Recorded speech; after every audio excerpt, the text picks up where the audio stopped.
The following presentation is a gift from the team at Streamline Publishing, publishers of Fine Art Connoisseur, Plein Air Magazine, and weekly newsletters Fine Art Today, Realism Today, Plein Air Today, and American Watercolor, and events, the Plein Air Convention and the Figurative Art Convention. We offer over 400 different art instruction tutorials and ultra high-quality video by the world's leading artists.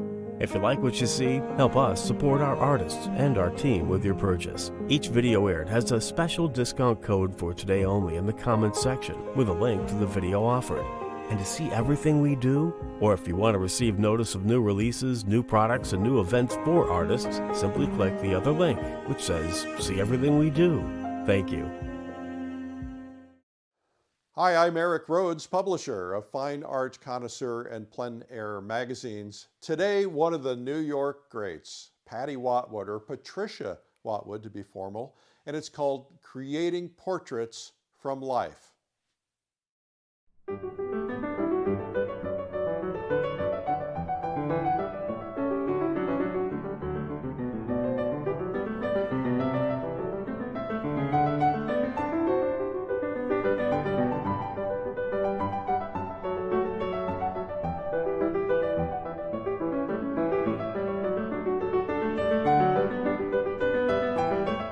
Hi, I'm Patricia Watwood. Thank you so much for joining me today. We're here in the studio where I'm going to show you how to make a beautifully designed portrait.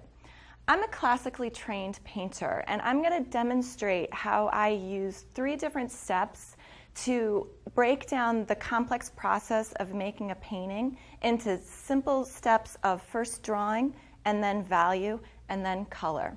My background is that I was a founding member of the Water Street Atelier under Jacob Collins, and I also studied at New York Academy of Art. My work is a lot of portraits and a lot of figure paintings, and I make a lot of figures using mythological and allegorical themes.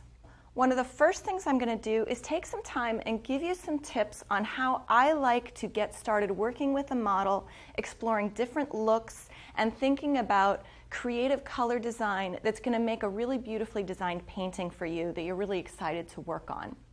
One thing you might want to do while we're working today is actually work along with me. The canvas that I'm working on is pretty small. It's about 15 by 13 inches. And I think you'll get a lot more out of my teaching if you follow along while I'm working.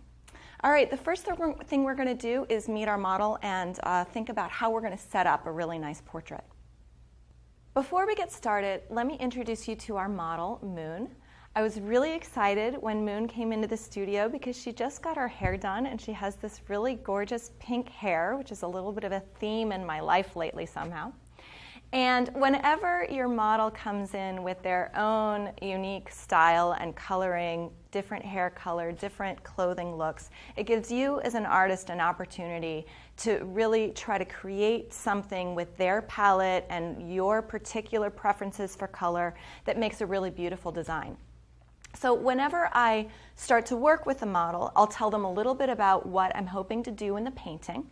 And I'll give them some suggestions about maybe to bring in usually a couple really basic choices, like maybe something that's a basic white or a basic black, and thinking about the neckline, maybe something that's a nice open, pretty neckline for a young lady, and ask them to bring in a few choices of their own and maybe even a few accessories and favorite colored scarves. Then I usually collect also myself a few different things of bright colors, some bright colored ribbon. I really like to work with flowers.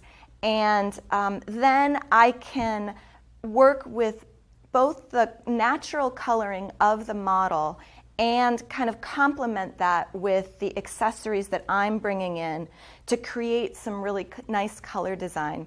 I usually think about having maybe 2 primary colors, and then adding maybe 1 color as kind of an accent color. So let me show you a few different setups that we've created with the model. So the first setup that I created with Moon is a pretty simple pose, her comfortably seated in a chair, and I wanted to make sure that I had my light set up so that I had nice clear light without a lot of reflected light. You want to be able to see the shadow edges very clearly and a clear light shape, and the highlights on the forehead and cheek and nose pretty clearly. I like to have the shadow pretty far along to the edge of the face, so I set it up so that the shadow really is just on the edge of her cheek and her jaw and keeps the front of her face in pretty full light, which is always a lovely look for a young woman. I wanted to use colors in this setup that really complemented her pink hair.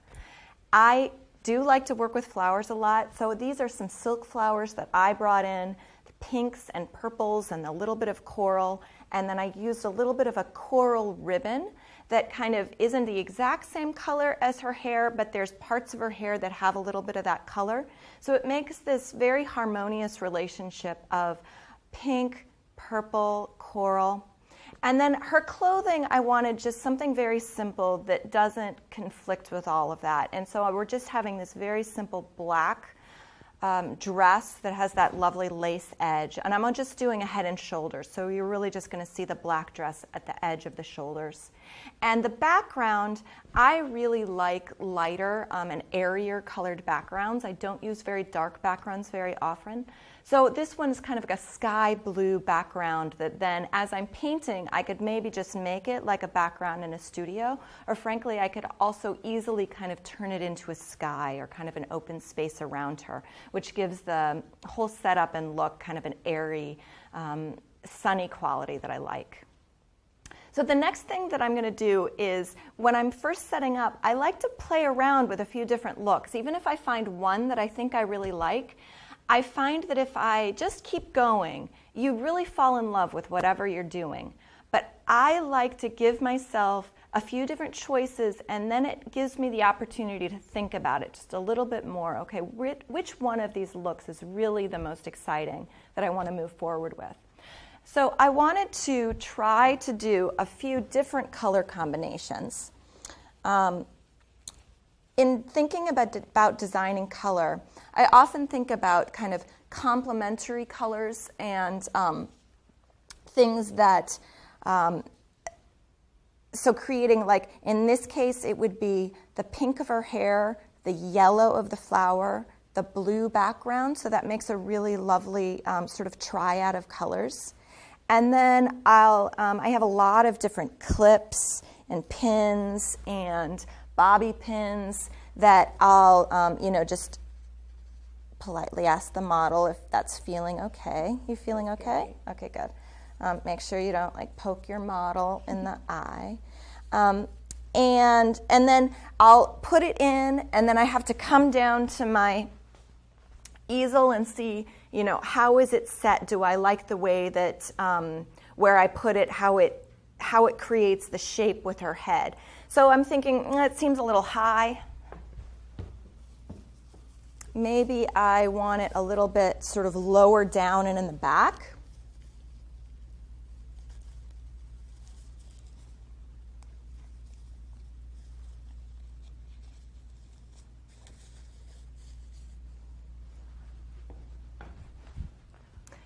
The other thing I like to do is in the first half an hour to hour that you're starting to work with your model, especially if you're just getting to know her, it's really nice to give yourself a little time to kind of see what are the looks for her face, the way her features are, the way she smiles, to find something that really settles in a very beautiful way to something that is very natural and organic for her and something that you're excited about. So I've really learned over the time that it really works so much better for my painting if I just give myself some time at the beginning to think about those design issues, think about setting up with the model and taking the time to do it really beautifully.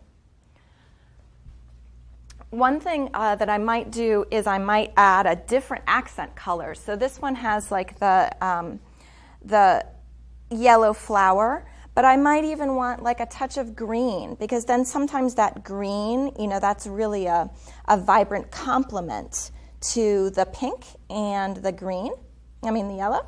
And so sometimes like a really bright snap of color, you know, and you can play around with, do you want it falling down the front? Do you want it over the shoulder? All those little touches are going to be really, every single little detail is going to end up creating part of the beauty of the design of your painting. So I'll take the time and think about those little details. Instead of maybe the ribbon, you know, I think about maybe a necklace that's got a lot of cool design and color. And so then you've got, you know, the blue in the necklace kind of complementing the blue in the background, and there's a little purple. So I think a lot about the relationship of all those colors in the picture.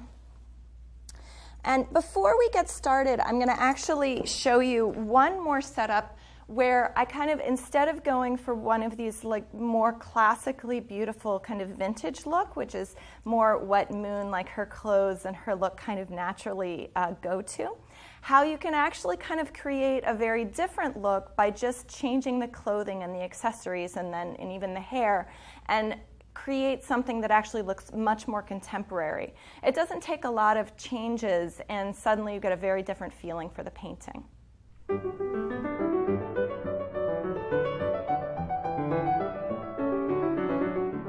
So the third look that we created, I wanted to create something that had a much more contemporary and kind of edgy feel, to just show how different a look can be just with a few changes of accessories and colors.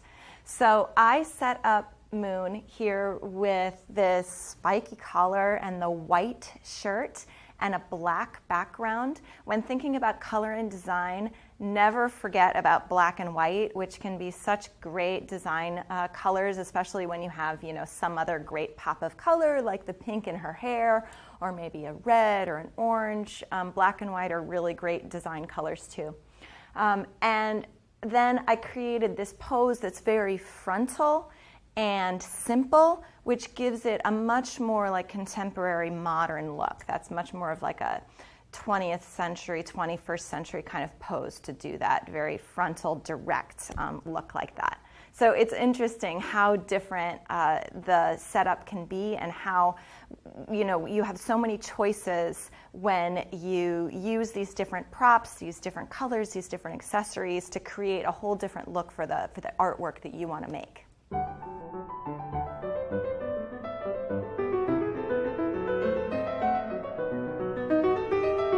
Okay, so even though that setup with the collar and the white tank was really fun, for me, and also I feel like it's Moon's style, I wanted to do something that's using a little bit more of the flowers and a ribbon and a little more classical look. And so I've decided on this final setup with the yellow flower, because I love how the brightness of that yellow kind of complements and pops next to her pink hair.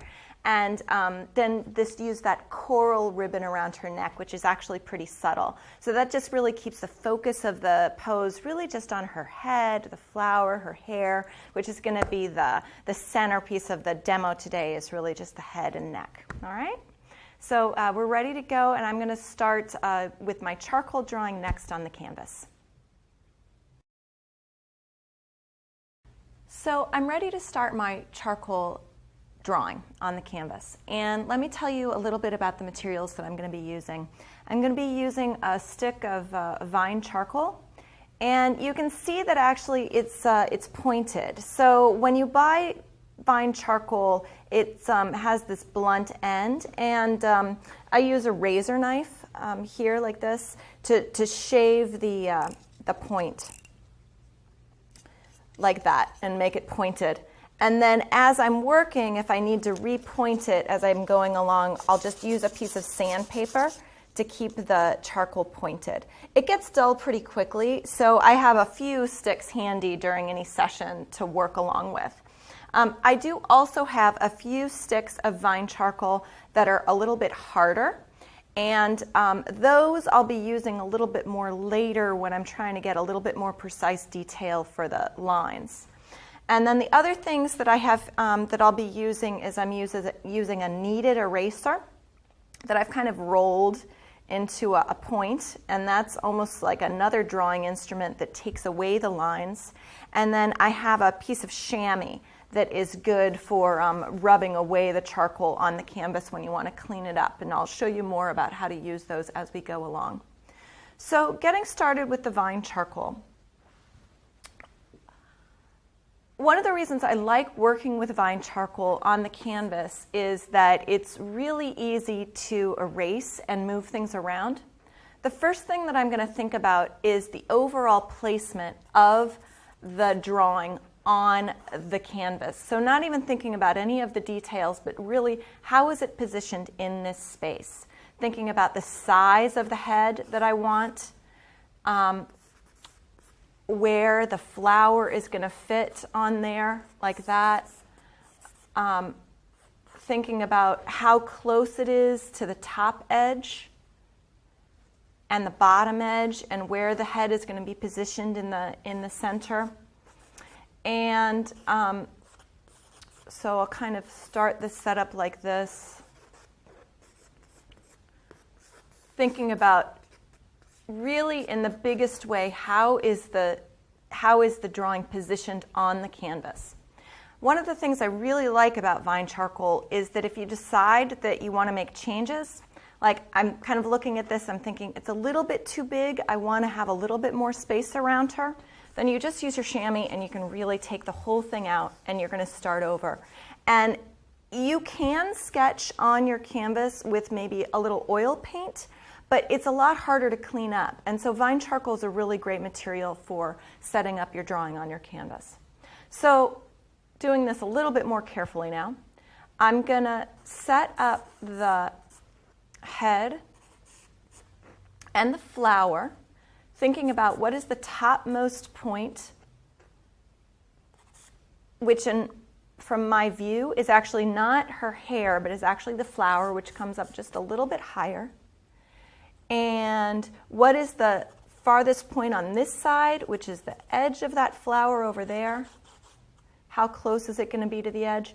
Then from there down to the back of the head. So what I'm making is actually an envelope of the entire head and hair shape, including that flower. So I'm not thinking at all yet about her face, just thinking about the head, the envelope of the head shape. I want to make that head just a little bit smaller than I did in my first try so that I have a little bit more space for the neck and shoulders. So before I really think too much about anything in the inside here, I'm just thinking about the height and the width of this head and hair envelope shape.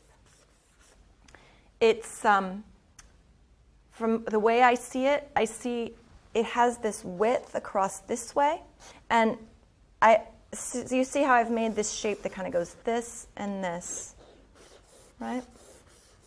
So it has this shape that goes across that way. Making just a little mark to divide the space between the edge of the flower up here and then from the flower all the way across the hair and the face over here. And I'll start breaking down these shapes on the inside, but after I've set up the rest of the pieces that we're going to focus on. I think I'm going to make this head just even a little bit smaller because I want to have enough room for that neck. I'm going to scooch that up just a tiny bit.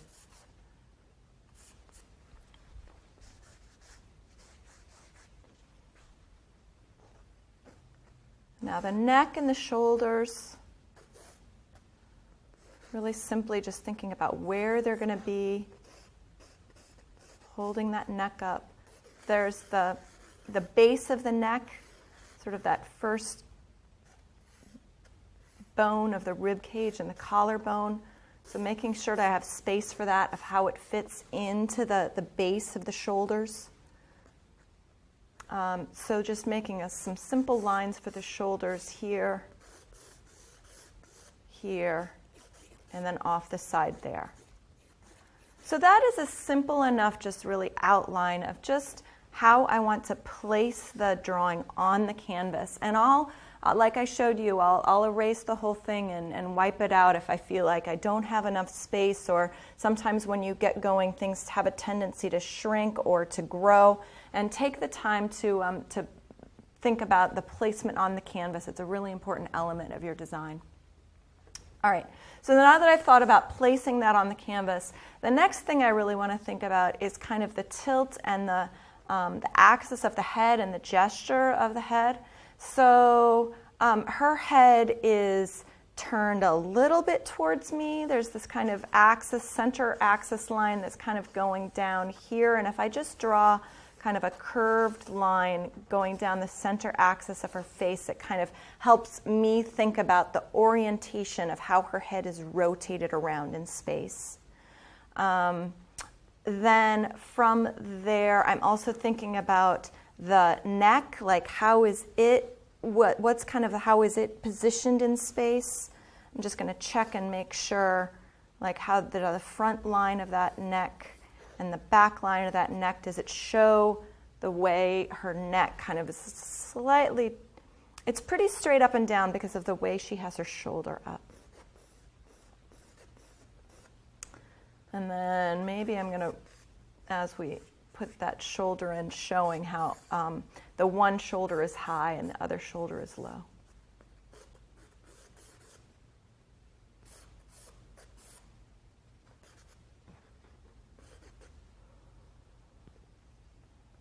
All right, there's the sort of center line, and then the axis line for her eyes, pretty level.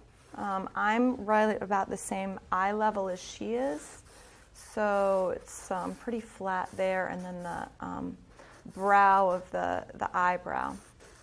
Now these, I'm not really worrying too much about, the way the features look. I'm just kind of giving myself some guidelines as I set up my drawing to keep all of that sort of organized. The next thing I'm going to start to do, having kind of created those axis lines and thinking about the orientation in space of the head and the neck, is start to break down the interior shapes of the hair and the face shapes. I'm going to get a little bit sharper charcoal. So the next thing I'm going to do is actually break down the hair shape and the face shape. And at this point, I'm really just thinking in flat shapes. I'm not really thinking too much about like the three-dimensional form.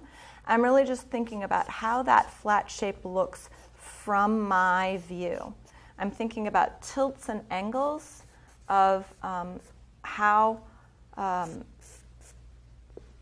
often maybe will use a knitting needle and look at something like the line of her hair at the top and kind of judge and say, okay, it's angled about like this, holding my arm out nice and straight, and then kind of turning to my canvas and seeing if I have made this angle really the same as what I'm seeing.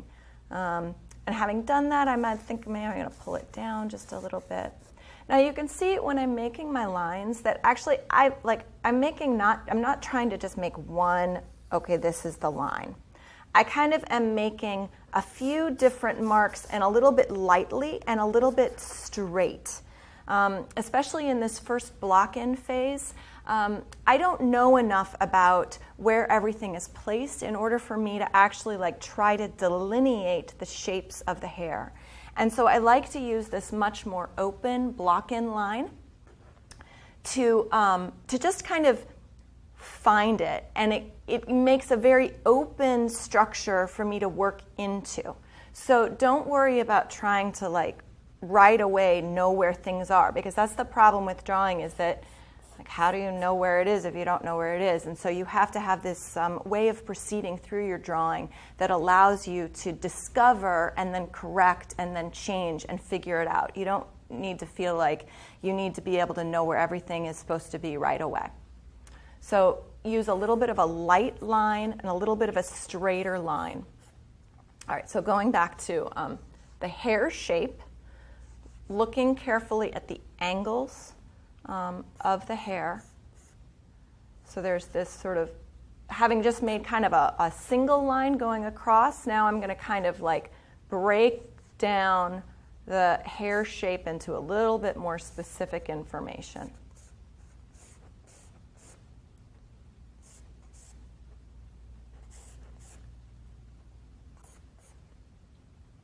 All right, the part, it's always really important to keep an eye on where that part is, thinking about these axis lines.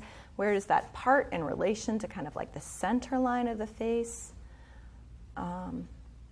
hair shape over here, comes down around the forehead, and then back up and around her ear.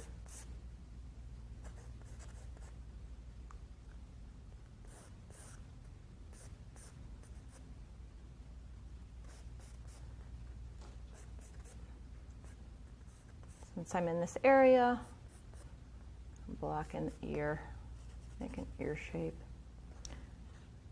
So I'm using tilts like I was showing you with that there. Tilts and angles to help me like find my way around all of these different parts. And I'm also using triangulation, which so for example, thinking about where this ear is, I always like to make kind of an anchor point on her head for where is sort of the center of that ear, this sort of this little part of the ear, this little hole right there. It's a really useful landmark. And so in order to help me sort of figure out where it is, what I'm going to look at is maybe 2 or 3 points to make a triangle. So looking up to the top of her head, there's kind of this point up here, kind of the tallest point of her head up there, little hair chunk back there.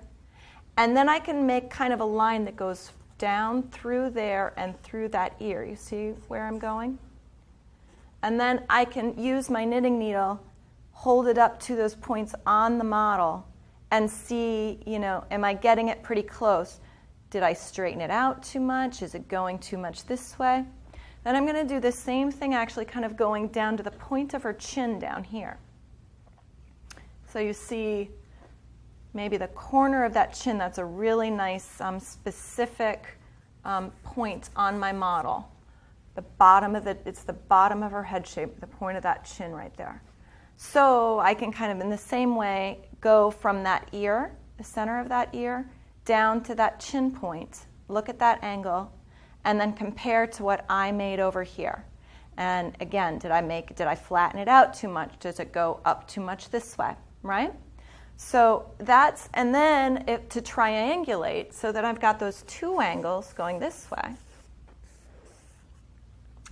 And I can then check the third and see how did I do as far as this point and this point. How do those relate? And if I get all 3 of those so that they're pretty accurate, then that tells me that they're all kind of in the right place. All right, so what I'm noticing when I do this is I feel like actually on my drawing that I've made that just a little bit too upright, and it needs to be a little bit more that way. So I'm just going to kind of make a point back here to tell myself that maybe I need to try and make that a little bit more of an angle here. So that's how I use triangulation to help get accurate placement of all these different landmarks. All right, now moving forward. All right, so I didn't solve that problem. I don't know if you noticed that. What I did is I learned that there's something that I want to try and watch out for and figure out how to solve. And as I'm going to keep going forward, I'm going to come back and check that later as I get more information here and see if and make sure that I've tried to address it. All right, hair shape.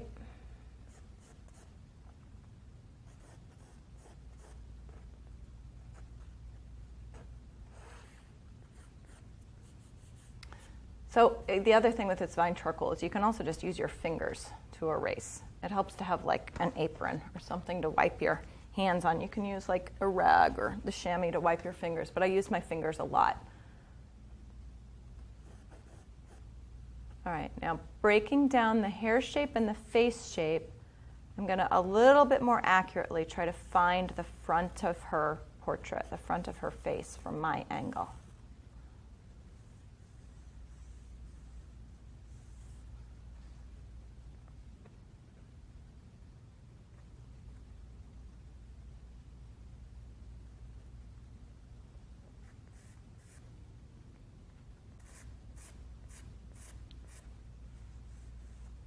Bottom of that jaw.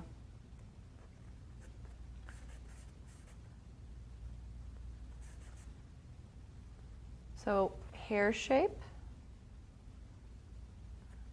Got started with that ear.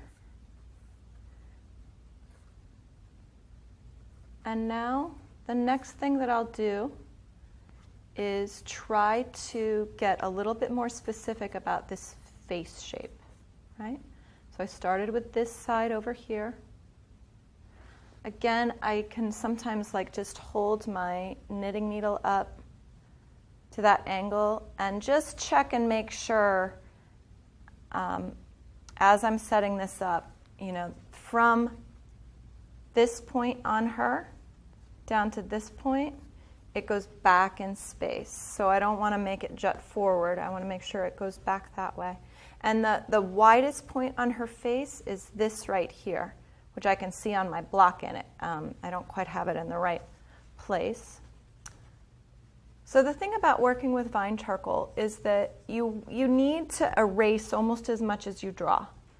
So you're going to push the vine charcoal around, and the more you work, then the more you're going to need to be a little bit careful about keeping your pencil, your charcoal nice and sharp, and then erase out lines that are starting to clutter up the space.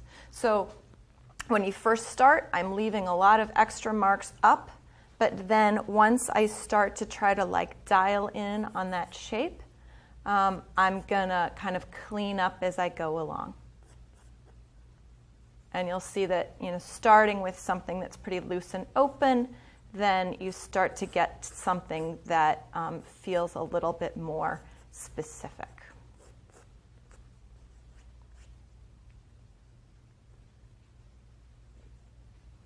Once I've done the side of the face here and this ear, the next place I like to break it down is the line of the brow ridge. So dividing the face kind of into this forehead and upper head shape, and then the lower part of the face. You know, it's often useful to think about maybe the corner of the eye about halfway up and down. I'm not going to really measure that right now, but I'm just mindful of what proportionally where that brow is between the bottom point here and the top.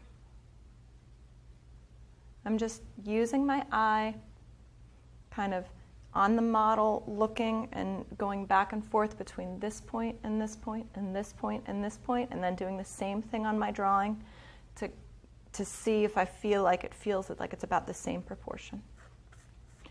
For the eyebrows are these really complicated little shapes, right? They make all these little turns. But I really, especially in this first block in, I just want to make them as simple and straight as I can. Again, thinking about angles and triangulation. Once I start to put that in, then I can think a little bit more accurately about really where is that part here. All right, so brow ridge. The next thing I'm going to think about is, having put that in, kind of the side plane of the forehead and the cheek over here. So I think I'm going to go all the way down back to the chin, and I'm going to put in the shadow edge of that jawline.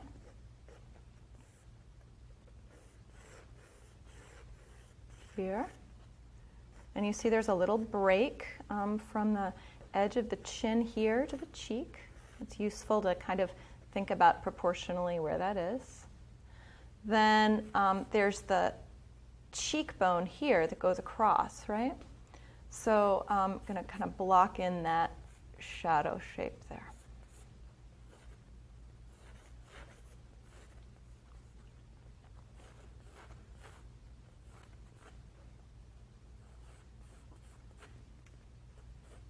Now this part on her, right, that side plane of the forehead, it's not really as dark a shadow as like these parts down here. But it's a really useful landmark for me. So later, you know, it won't end up being as dark, but I'm going to kind of,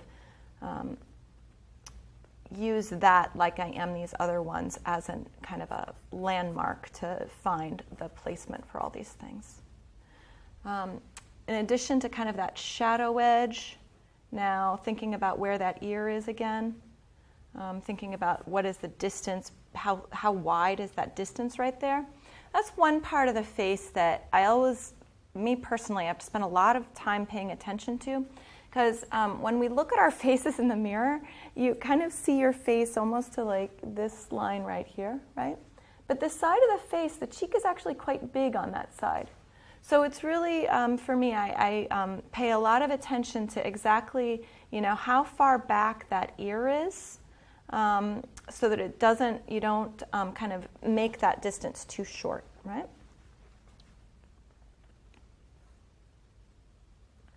All right, so done that, and now I'll start to kind of break down this larger light part of the face in the light and sort of make some anchors for the features.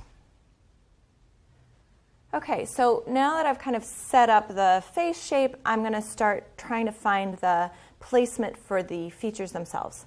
So thinking about the eyes, I don't like to focus in too much right on the pupil and the eye. I want to kind of create a space for the orbit of the eye, which then goes from the top of the brow here to the bottom of the lid over here. So I'm including, the bottom of the lid and the corner of the eye, and I like to kind of make this little angle here that shows the tilt from this point of the corner of the eyebrow down into the corner down here. Go kind of across the bottom and up that side, and you see here now I'm kind of connecting to that little side plane of the forehead over here. And then just a little bit to start with, and I'll come back to do it again later, kind of the line of the angle of the corners of the eye, which seem to be kind of gently tipping down just a little bit this way. And I'm not going to do any more with the little shapes of the eye until I've set everything else up a little bit more. Now the other eye, one boundary of that eye is really defined by the side of the nose there. So kind of placing in to start, just this point right here, where is kind of there's the form called the glabella, which is sort of this wide form between the eyebrows, and then they kind of come down to a narrower point right at the bridge of your nose. So that is a really useful kind of anchor point for portraits as well, to kind of know where that narrow point of the nose is, and there's usually a change of direction. So that's kind of the anchor points I'm looking for there. Since I'm here, I'm going to go ahead and just sketch in lightly the front plane of the edge of the nose on that side. All right, now the eye over there, again, kind of like I did here, I'm just thinking about kind of the corner of the eye here, going across that way, the top of the brow here, and then the bottom of the lid there. So I've made these two spaces where I'm going to put the eye. Now, reminding myself over here that this is kind of the hair shape and then the forehead shape. I'm going to push that out just a tiny bit more, giving myself a tiny bit more space for that brow over there. So you see how, for me, it was actually like, instead of trying to draw it, I kind of had a wider line that I made more precise just by like using my kneaded eraser, kind of made into a little edge and then shaping that line. Vine charcoal isn't super accurate and detailed for like making really fine lines. So sometimes for a portrait, I'll actually do a drawing with pencil on a separate paper and then transfer the drawing. And if you're more comfortable working that way, you can. But setting up with Vine charcoal like this is a really great way to kind of do things kind of quickly. But then as I'm going along through the demo, I'll show you that I'll continue to kind of refine the smaller details of maybe the details of where the lid is and the creases, things like that. All right, so I've made a space for this side. Now the placement of the nose. And again, I'm not gonna worry too much about, at this point, I'm not drawing each of these features. I'm just finding these landmarks for where they fit in the space. So you saw that I first had this sort of line of the front edge of the nose, which for me is the single clearest, most easily identifiable part of that nose structure. But then the other one that I like to go to is this point right here, which is where the wing of the nose intersects that cheek. So that point and the front edge. And then coming around to the bottom of the nose, you see how it kind of angles down this way. And then from that central point kind of goes back up. So I've made those 4 points. And again, I'm not going to right now go in and make the wing of the nose and the nostril. I just am trying to make the places for all of these features. Then the next one is the mouth. Coming down, thinking about where is the corner of the mouth in relationship to that anchor point, that wing of the nose there. So again, kind of looking at the angle, finding the corner of the mouth. Then the center of the mouth, sketch it in loosely there, and the other corner of the mouth.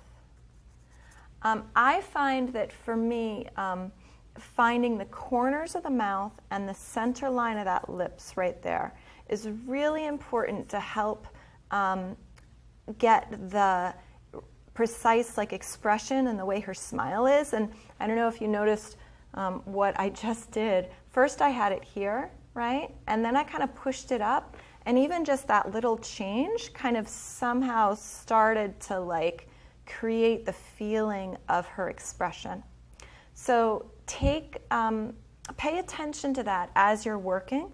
And if you find that suddenly the way the mouth is shaped is making an expression that isn't what you want in the picture or isn't what you're trying to capture, pay attention to the corners of the mouth and the center of the mouth and their relationship to each other.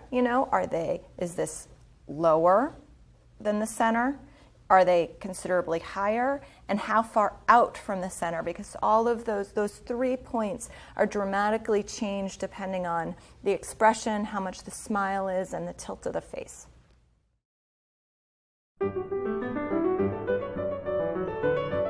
Would you love to be able to paint amazing portraits of your friends and family? Would you like to learn how museum-quality portraits are created? There's something very personal and even transcendent about viewing portraits.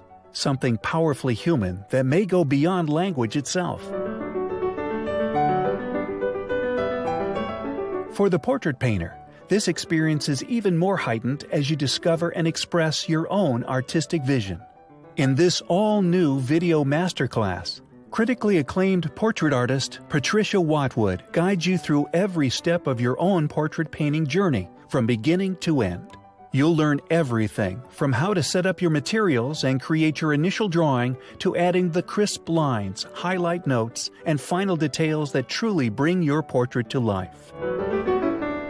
You'll also discover how to work with your model and establish the perfect pose for your composition.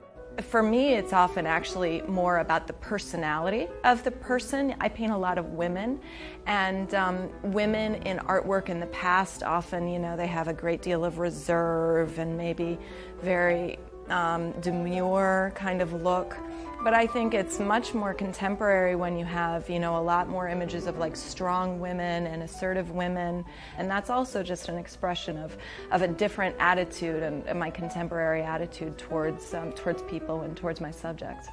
You'll discover how to paint the various landmarks of the face, including the corners of the eyes, orbits, nose, the intricate anatomy of the mouth, and more.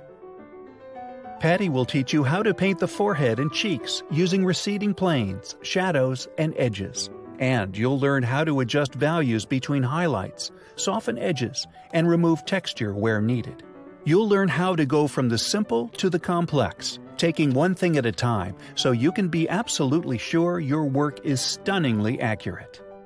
I'm a classically trained painter, and I'm going to demonstrate how I use 3 different steps to break down the complex process of making a painting into simple steps of first drawing, and then value, and then color. With this exclusive video masterclass, you'll discover the steps and the process you need to know to paint a beautiful and expressive portrait that captures the personality and essence of your subject. Creating Portraits from Life with Patricia Watwood is now available from Streamline Art Video.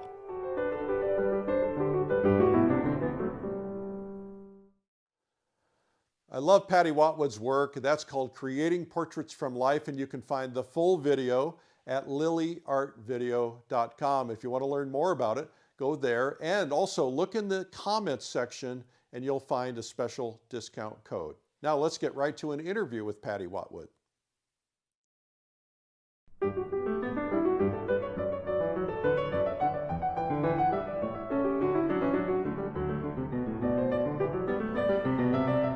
Hi, I'm Eric Rhodes, and today we have Patricia Watwood with us, and we want to get inside her head and find out a little bit about her. Welcome, Patty. Thank you so much, Eric. It's really been a pleasure being here. I've been really excited about the demo that we're doing. Oh, it's really terrific, and I was really excited about how well it turned out. When I first saw the model with the pink hair, I wasn't really sure what was going to happen with that, but it just really worked. Thank you. You know, I really love I do portraits and I do figures, and I have a pretty classical aesthetic as far as the way I like to draw and paint. But one of the things that I love to do is figure out ways that you can really make the image feel a lot more contemporary by paying careful attention to maybe details of how the makeup is done and what kind of earrings they have. Or in the case of something like pink hair, I mean, you certainly didn't see that in the 19th century. Maybe if you go all the way back to Marie Antoinette, you can get some fun pink hair. But that kind of a look, it gets me very excited, because then you really have the chance to create something that on one hand is a classically conceived work of art, but just by virtue of the personality and that color, absolutely is a contemporary piece of art. So there tends to be this perception in the realism world, if you will, that a lot of these classical pieces need to be dark and gloomy, and you're really taking the opposite approach. Tell me a little bit about that. That's very true. I think part of it is a little bit of a reaction. I think when I first started painting, there weren't as many places to study, and some of the stronger schools definitely had a tendency to go with that more 19th century sort of timeless palette and chiaroscuro effects, where you had kind of a dark background, deep shadows, and more tonal in terms of using light and dark, but not as much color. But for me personally, bright color is one of the things that's just characteristic of our modern life, whether it's the clothes we wear or our television or our photos. There's so much rich saturated color, and that seems to be characteristic of the world that I see around me. But then also just in terms of the paintings that I love and the style of form, looking back at other periods and artists that I've loved, I've always liked artists who have a more light and airy quality to their shadows.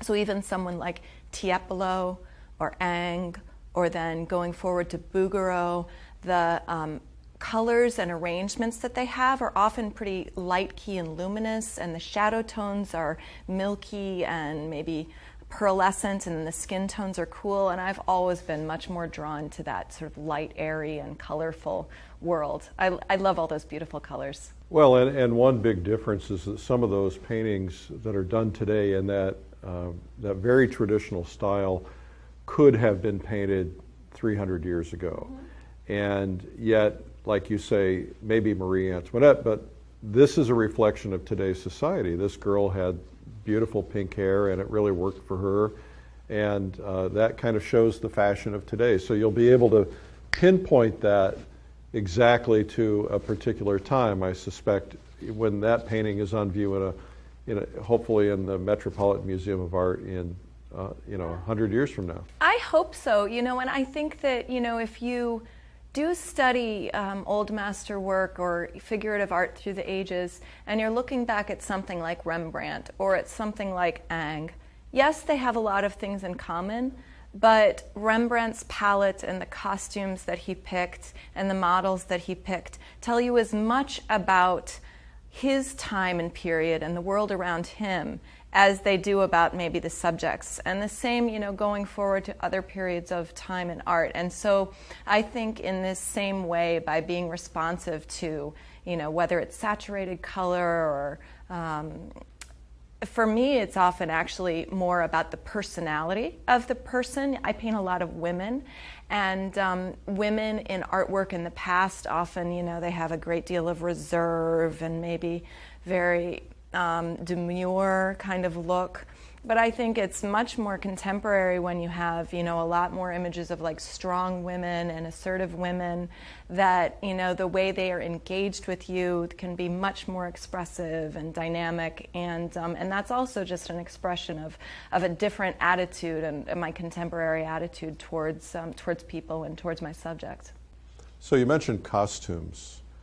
Part of your past was theater and creating scenery and costumes. So how does that all play into your work? It has turned out to be such a useful background. I think for a little while I felt like maybe the years that I spent in theater were a little bit of a misdirection, and I was in my early 20s before I really started painting and thinking about becoming an artist seriously. But in time, I've really come to look back on those years that I spent in theater and really understood how valuable it's been to me as a study and as a resource. In theater, you think about design, you think about communication with your audience, you think about conveying a message.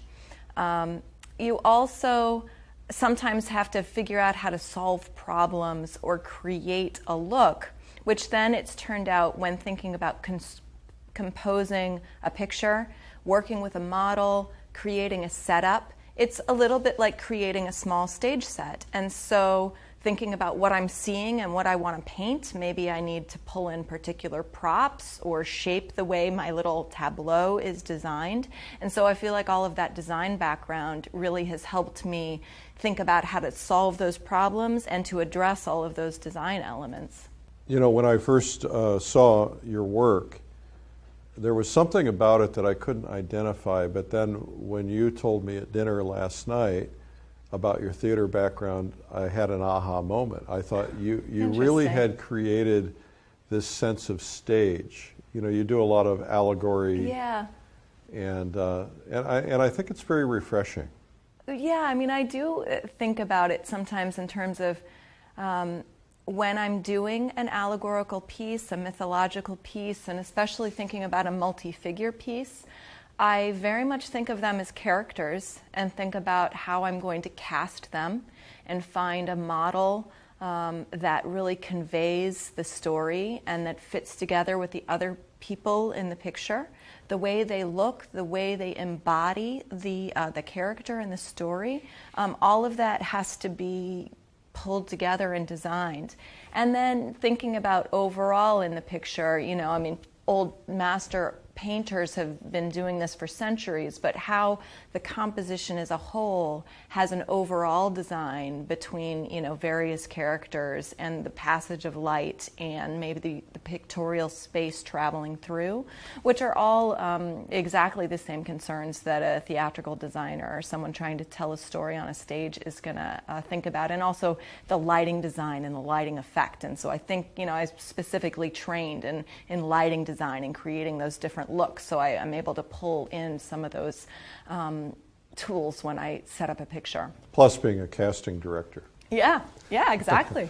Yeah. So let's talk about a multi-figure painting, because those things look really difficult to do. And I've really always wondered about that. I have a lot of friends who do them, but I've never asked this question. My assumption is that you don't have everybody there all together setting up the scene, But do you? Do you bring them all in initially? Do you start with a thumbnail sketch in your head? What's your process for a multi-figure? Well, one of my favorite expressions is, you know how to eat an elephant? Right. One bite at a time. Right. So the same with a large multi-figure painting that you might be spending 6 months on. You break it down and break it down into little pieces.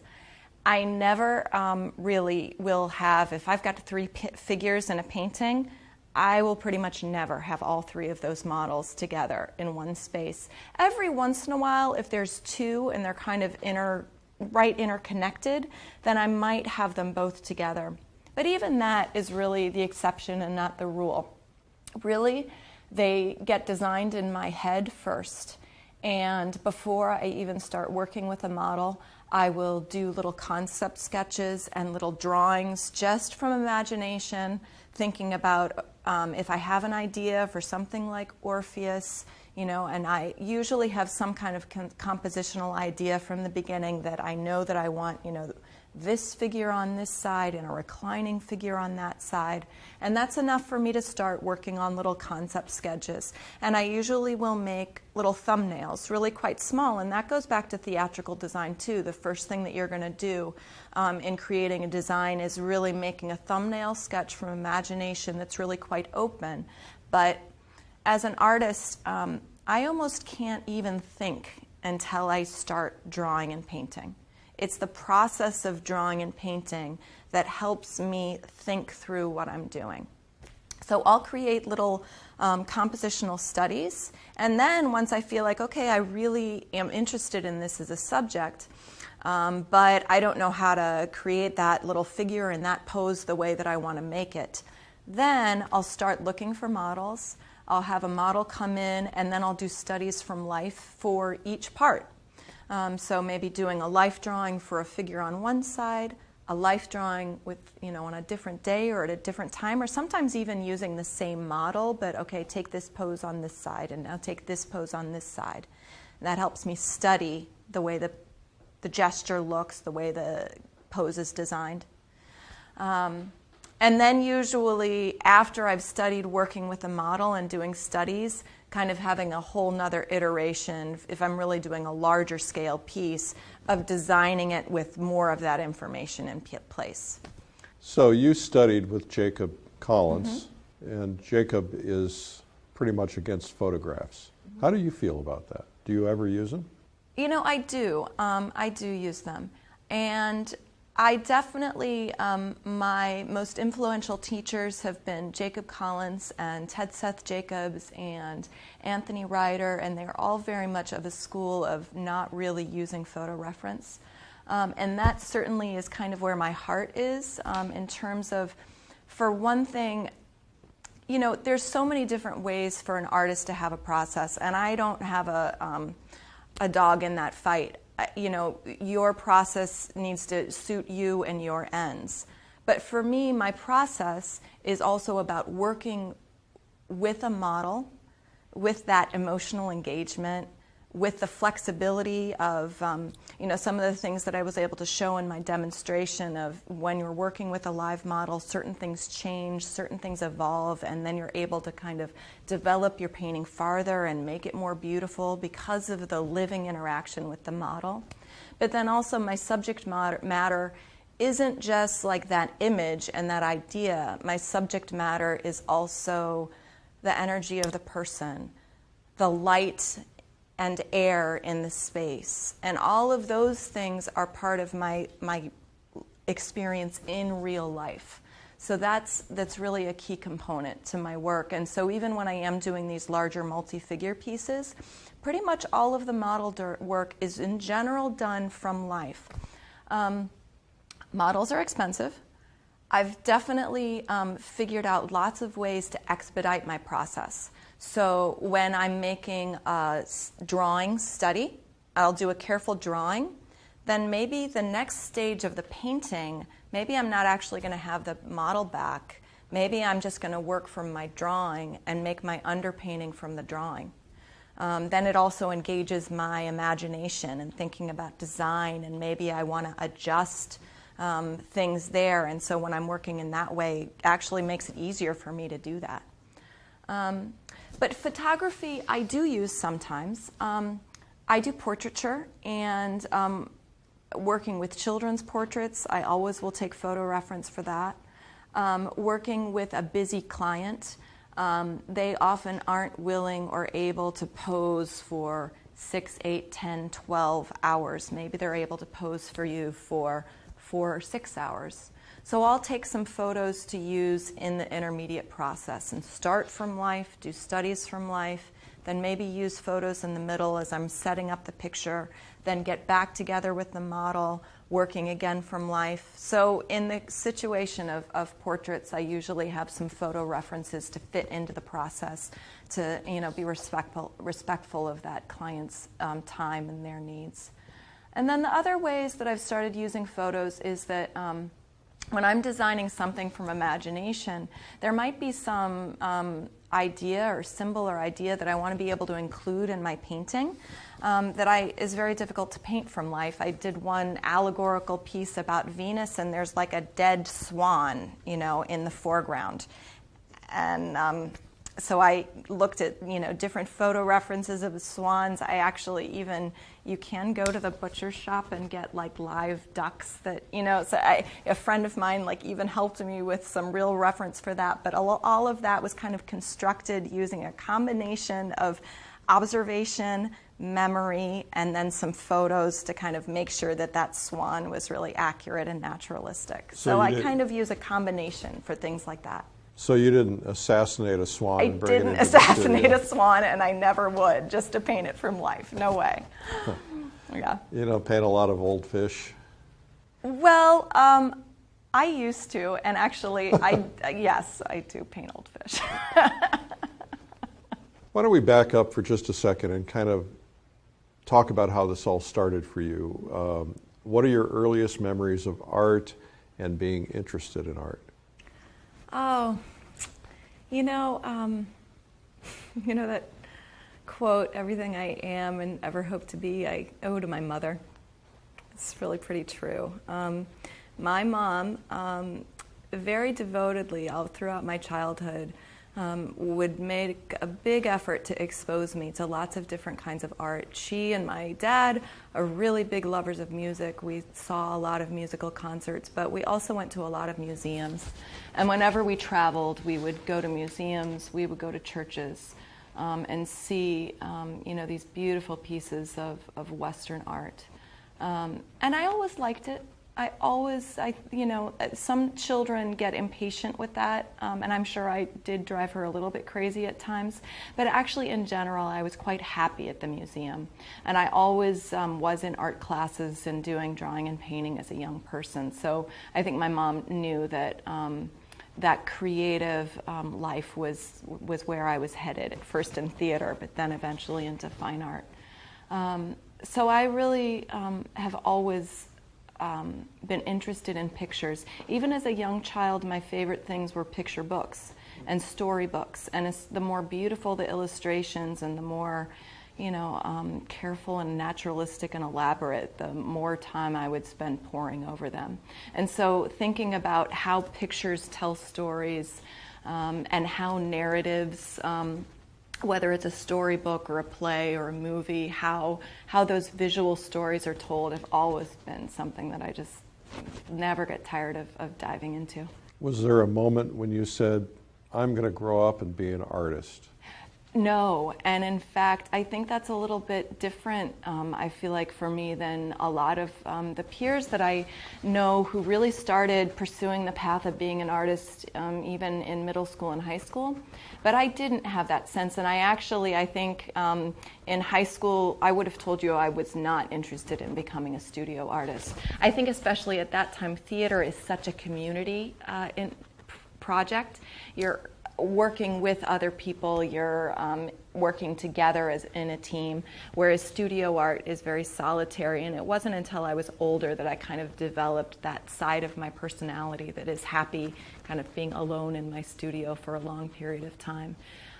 It wasn't until after college and I was working in theater, but I started studying at the school that is now the Gage Academy in Seattle.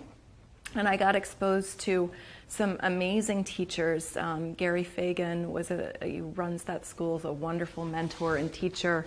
And then Anthony Ryder, who introduced me to this whole world that, as a person growing up in St. Louis, I really didn't know that contemporary realism and portraiture and figurative work, I didn't really know it existed.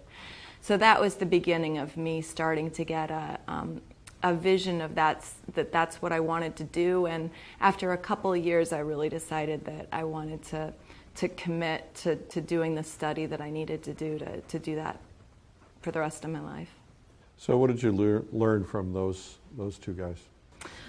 You know, Gary Fagan's classes were my first introduction into just light and form, to structure, to how you can create volume and structure using value.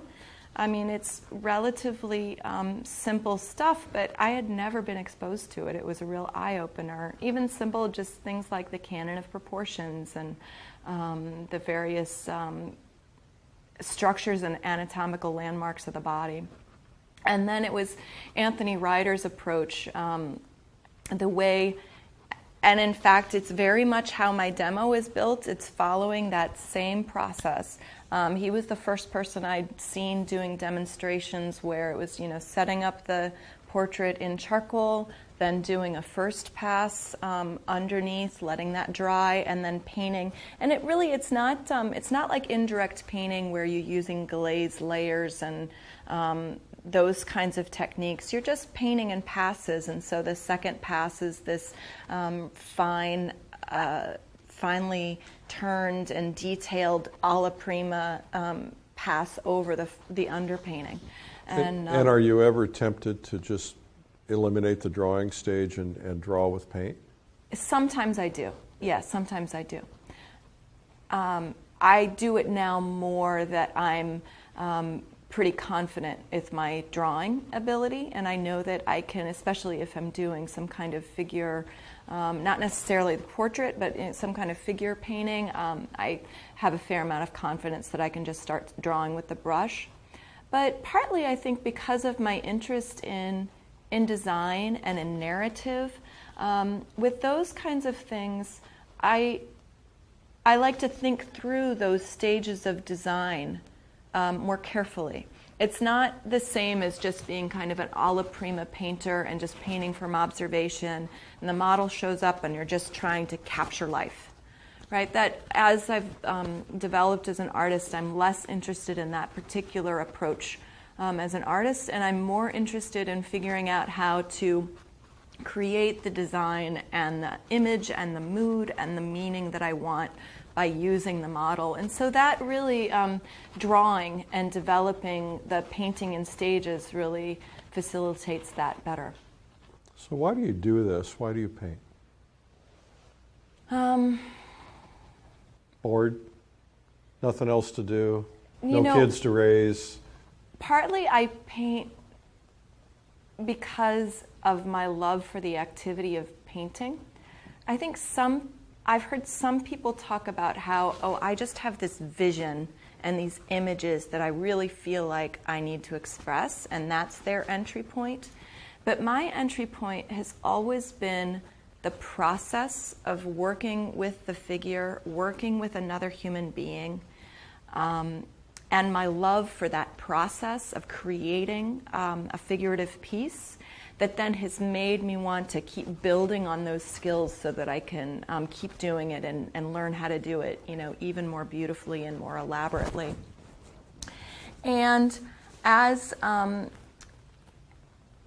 time has gone by and I've moved past just thinking about the technical concerns of, how to draw, how to paint, what techniques I like to use, then I'm finding that, why I paint even goes back to, my interest in theater, getting into how is it that through art whether it's a painting or it's a piece of music or it's a piece of theater, how is it that I can, as an artist, create this emotional experience or have this idea, this emotion that's even exists outside of words?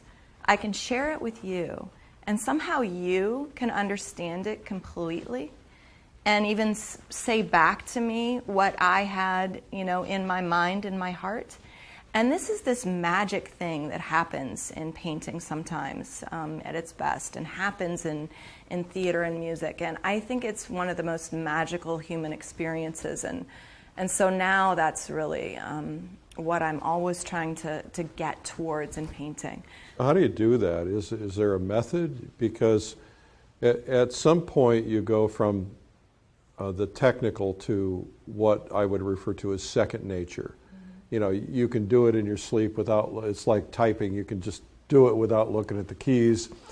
And, your keyboard is your palette, your paint's always in the same place, and you just know how to do that. But how do you get to the point where you take your painting from being technically correct to being technical plus emotional? Well, you're absolutely right. It is that familiarity with your materials and your process, so that when you're in the moment of creation, you're not having to focus on those nuts and bolts, right? All of those things start to flow. In the same way, a beautiful athlete or a musician, your hands, your brush, the way you're seeing and doing and creating the paint, they become part of your natural expression. And then the painting, hopefully, becomes engaged on another level with your thinking process. And fundamentally, I think it's mysterious how these things happen. I think it is profoundly mysterious. I think that it is, in some ways, outside of my control. But do you think that that's a spiritual thing? For me, yes. I don't think that you have to have any particular idea about what that spirituality is, but I do think that you have to show up with your whole heart, right? And you show up with your whole mind, trying to be present and engaged in this process. Do you ever think when you're painting about outcomes? So, for instance, do you ever think about, well, this is going to sell well in the gallery, or this is going to end up in a museum, or I'm going to be famous, or do you go through that? Because I think I do sometimes. I think every artist does. I think that is absolutely part of the heart of every artist, is they're like, oh, I'm going to make this so beautiful, it's going to go straight to the museum and everyone's going to love it. I think that's just part of what gives us our passion, is to, that love and that ambition. So what about the commercial aspects? Are you thinking about, is this going to sell? Is the gallery going to like this? Right. I mostly make my living as a professional artist, and that is my goal, is to mostly make my living through selling paintings and not necessarily through other things. I don't really teach. I don't have a regular teaching gig very often. I do some workshops and DVDs like this. But primarily I'm trying to make easel paintings. So as I've gotten older, I've come to appreciate that I have not in the past paid quite enough attention to that. And what I've realized is that with my painting, I really do want to communicate. I don't actually just make my paintings just for myself and for my own pleasure and to just express myself alone, in isolation. I really am much more interested in doing those things as part of a communication with other people, with other artists and with my collectors. And I've come to appreciate that the things that I'm most proud of are things where a collector or somebody else has seen my painting and been able to respond back to me and understand this thing that was in my heart that I was trying to do. So that really has given me to appreciate and understand that I want to be very mindful of what is it that I'm doing that is connecting, that is exciting to another person's interest, another person's tastes. How is it that, this painting that I have made then connects to something in your life, right? And that's how that kind of art makes a connection. So I've come to appreciate that if I'm mindful of that, then I'm able to more make paintings that maybe are more marketable because I'm thinking about how they connect with other people. And if it doesn't sell, then it sits in a dark room somewhere and no one ever sees it. Yeah, yeah. Right. But there's always that fine line too. So the gallery calls and says, that thing you did with the turquoise necklace, can you paint me more? I could have sold that painting 30 times. Have you had that line from a gallery? I have, and there have been times when I have repeated myself, and I will do it maybe once or twice. And then at that point, I'm like, okay, all right, I explored that theme again because it was really successful, and I learned a little more the second time around. But I can't just keep repeating myself because I'm not going to be able to keep growing as an artist. And if I don't have genuine enthusiasm and genuine kind of engagement with what I'm making, it's pretty hard to get that energy into the painting. You can tell when an artist is kind of a little bored and kind of like phoning it in. It ends up in the painting. And on the other hand, when an artist really is like fully engaged and alive inside, somehow that makes its way into the energy of the painting. So you just have to try your best to find that middle path between things that other people like and things that are really authentic for you and your own interests.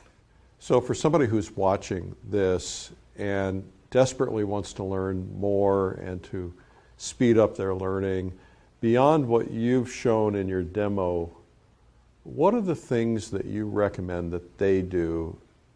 You've taken a lot of things, you've probably done some things that were mistakes, things that now that you look back you could have sped up, things that you should have slowed down on. Right. What are some of those things?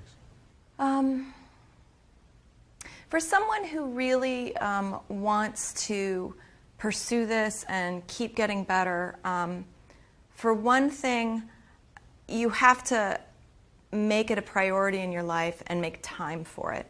Unfortunately, the thing with drawing and painting is that it is a time-consuming process sometimes, especially for realism. It just takes the time that it takes. So hopefully then you can find pleasure just in that time that you're spending. I think there's so many things that we do in our life that feel like they're going by way too fast and you don't have time to slow down and center yourself. And actually painting is a really wonderful practice as a way to just be present in your life and to take, to one thing at a time, do things. So I think that is something that I would really encourage somebody thinking about that. As far as things that I, looking back, wish that I'd done differently. I don't know. It's hard to live backwards and live your life. You have to take the things you've learned and kind of keep moving forward and embrace that. Maybe you made a mistake then, but it's part of what has made you who you are and given you the wisdom that you have. I think that with painting, it's a classic problem, and drawing is the same way, that if you don't, at the beginning of the process, if you don't get the large relationships in the drawing, the large relationships in the painting, the overall design of the picture, and actually even like what is it a picture of? Like maybe you just spent a really long time making a really, really beautiful painting of a very ugly colored piece of fabric, right? And so in time, I've come to appreciate that I have to take more time at the beginning stages to really think about what am I making, right? What's the painting going to be of? And do I do I want to spend my time making that? And take more time to adjust the setup, restart the drawing if it wasn't really quite set up right, or if it's really too small or too big. Step back. Go back to the beginning again. I think that's the hardest lesson to learn. Do you find that there are times when you sell out on a painting, you just say, you know what, I'm moving forward on this and I'm not into it at all, and I don't know why I did this, and I'm just going to give up? I try not to ever give up on a painting, although there are definitely paintings that it turns out you're not interested in it enough to actually finish it. And then they kind of end up in the rack not finished. So yeah, there's definitely paintings that I've started, gotten 2/3 of the way through, and just not had the inspiration to keep going with it. Sometimes I'll set it aside, get started with something else that maybe is more pressing and needs to be done, and then later you pull it out of your painting rack and you're like, yeah, no, I don't need to finish that painting. I might paint out the whole thing and use the canvas again. On the other hand, there's times when maybe you have a deadline, you have a commission, you have a project, and you just have to keep going, and you're going to do your best, and you're going to finish it the best you can. And that's all any of us can do on most days, is you just do the best you can and try to be, have as much integrity as you can about this painting and finishing it, but then don't expect everything you make to be miraculous, right? How do you know when it's done? Usually there's passages in a painting that are obviously, to me, like jumping out at like, oh, this little passage over here is blotchy, broken up, I'm not finished with it. But then once I've kind of gone around and addressed all these different areas of the painting that are obviously not finished to me, then it's getting closer and closer to being done, and I'm not going to repaint something unless I feel like the whole picture, I can improve the whole picture by maybe focusing and changing this or redesigning that. So let's talk about history in terms of painters that you absolutely resonate with from the past. You mentioned a couple of them. Mm-hmm. Is there one particular painter that if you absolutely had that chance to slip in, bring him back for one afternoon and ask him, a few questions, who's the painter and what would you ask him? I would love to have Rubens over for dinner. I think he has, in his work, there's so much energy and heart. He just seems like, just from his paintings, that he would be really fun to spend time with. And I would want to talk to him about, he did so many really large-scale, like multi-figure compositions with many figures, many different pieces. And I would really want to talk to him about what were the priorities for him in organizing those designs. How did he think about and create, like, overall the feeling of space in the entire picture, in the pictorial space of the entire design? Because now that I'm thinking about more like multi-figure, large-scale works, you have to think about it, the pictorial space of the whole universe of that painting in a whole nother way. And so that's something that I would really love to talk to a master painter about. How do you, or you're thinking about a painting like Velázquez's Las Meninas, it's not even just all those beautiful individuals and the character, but it's that huge volume of space and atmosphere that he's orchestrated. So I'd love to talk to Rubens about. And all the little clues and all the little reflections, and yeah. Wonderful. And what about contemporary painters? Who out there are you especially enamored with right now? Well, Steve Assail just had a really beautiful show at Forum.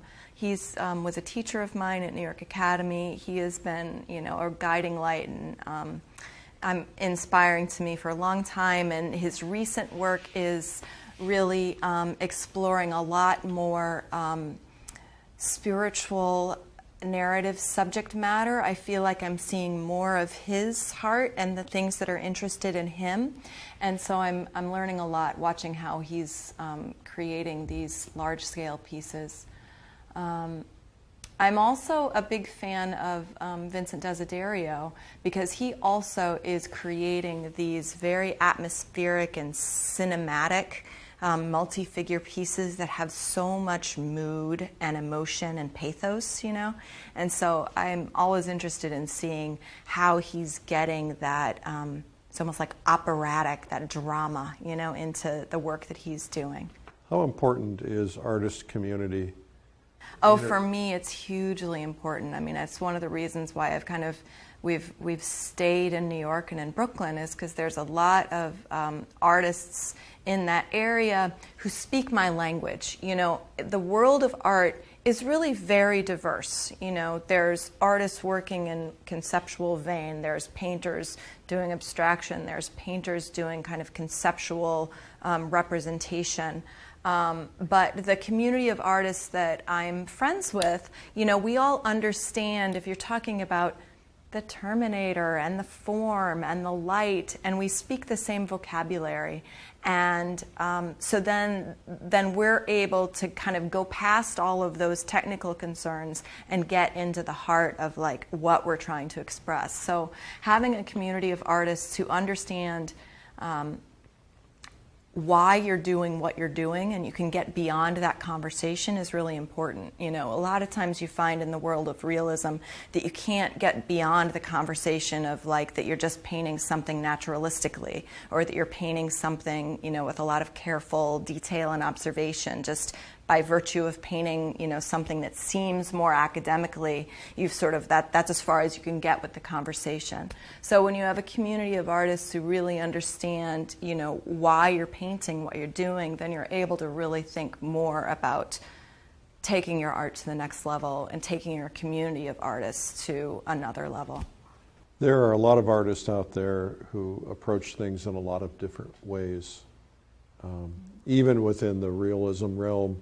So Stephen Assail is banging on canvas and flipping paint and making the paint fly off in exactly the right place, and then somebody else is, you know, nitpicking with, you know, a one-hair brush. Right, Everybody's absolutely. got a different approach.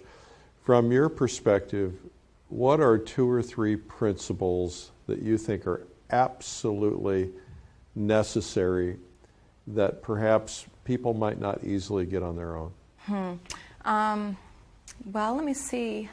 The first one that comes to mind is a sense of structure.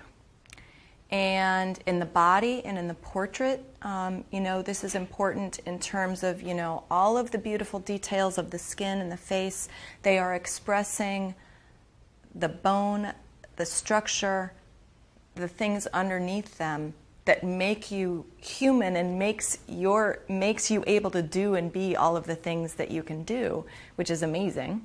And when we see that understanding of structure in an artwork, I think it really resonates with us on a very deep level, because you connect your own sense of your physicality in the world with something that's been observed and conveyed in the artwork. And it doesn't actually have to be expressed in one way or another. It doesn't have to be super tightly rendered.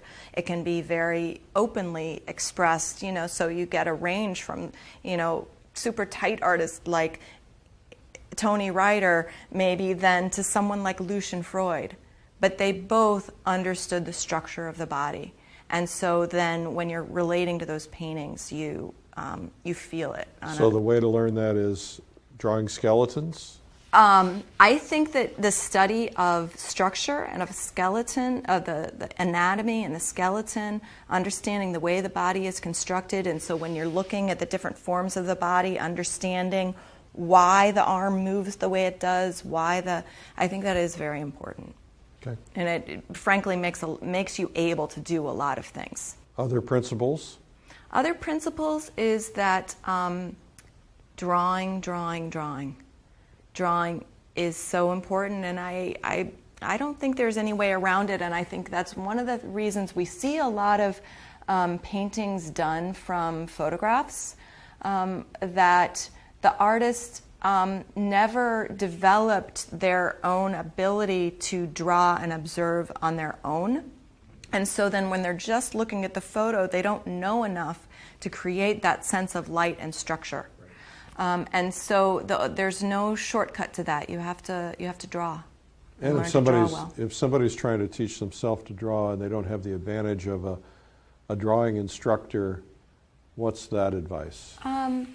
You know, there's so many great resources. There's great DVDs, there's online courses, there's great books.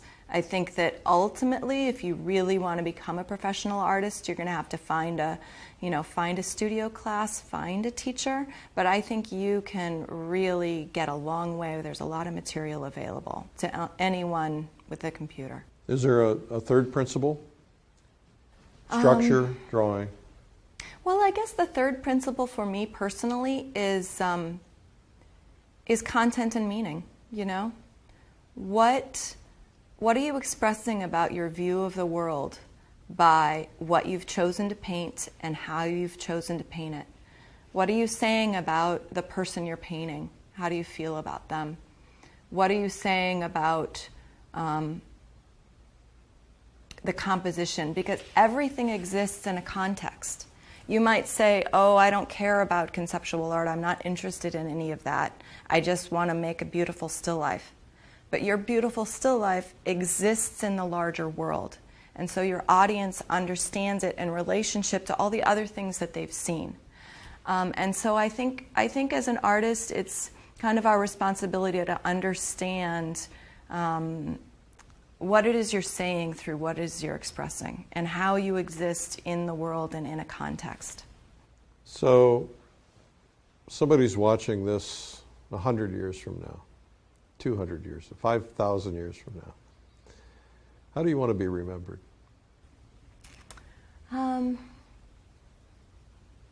I think I want to be remembered as someone who painted human beings, painted the figure, painted portraits, and conveyed a sense of the heart and the spirit of the people that I paint and of my own experience. That in painting, that we're not trying to just paint the outside of things, but that you're trying to paint the inside of things. I think on the deepest level, I think that we are spiritual beings having a human experience. And I want in my paintings for people to have a sense of that presence of the soul of the person. And then in their be reminded of their own experience, of their own soul in their own skin, in their own time. Maybe that's 100 years from now. But it's something that communicates through time. That's a thing that painting does that performance can't do, right? But painting can communicate over time and through time. And when it does that, it's really magical and really exciting. What is something that we might not learn about you when we're 100 years from now, we're going through whatever documentation there is? What's something that you can tell people about you that they'll never find out on their own? I don't know. I think people can find out most things on their own with the internet. Everyone's life is an open book. But I think that they might not necessarily know, if they're just thinking about my art, that I also sing. And I also, I sing in a choir. And so one of the things that's super important to me in my daily experience and the way that I live in the world is how I find those experiences, whether it's through song or through meditation or through prayer, to just feel completely connected, with other people, with spiritual presence, and that is something that I really that's food for me that I need every day. Well, this was a pleasure. Thank you so much. Thank you. It's been great fun doing this. I'm really happy with how everything came together. Yeah, we are as well. Thanks. That was Creating Portraits from Life with Patty Watwood, and you can learn more about the full video at lilyartvideo.com. Remember, there's a special discount code. Don't want to miss that. That'll be in the comments section. Thank you for watching today.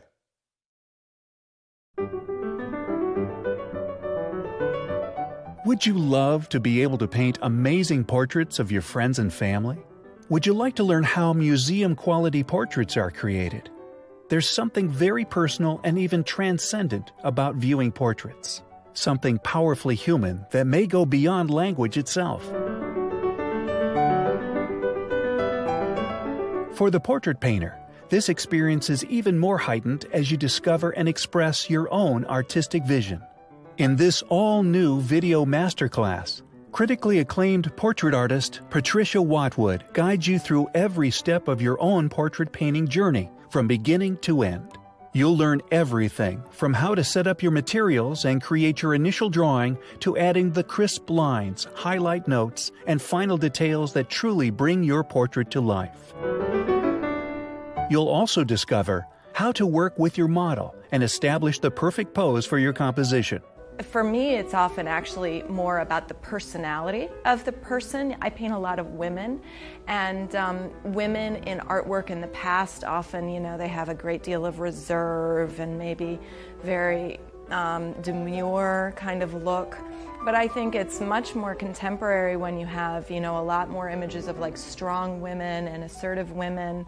And that's also just an expression of a different attitude and my contemporary attitude towards people and towards my subjects. You'll discover how to paint the various landmarks of the face, including the corners of the eyes, orbits, nose, the intricate anatomy of the mouth, and more. Patty will teach you how to paint the forehead and cheeks using receding planes, shadows, and edges. And you'll learn how to adjust values between highlights, soften edges, and remove texture where needed. You'll learn how to go from the simple to the complex, taking one thing at a time so you can be absolutely sure your work is stunningly accurate. I'm a classically trained painter, and I'm going to demonstrate how I use 3 different steps to break down the complex process of making a painting into simple steps of first drawing, and then value, and then color. With this exclusive video masterclass, you'll discover the steps and the process you need to know to paint a beautiful and expressive portrait that captures the personality and essence of your subject. Creating Portraits from Life with Patricia Watwood is now available from Streamline Art Video.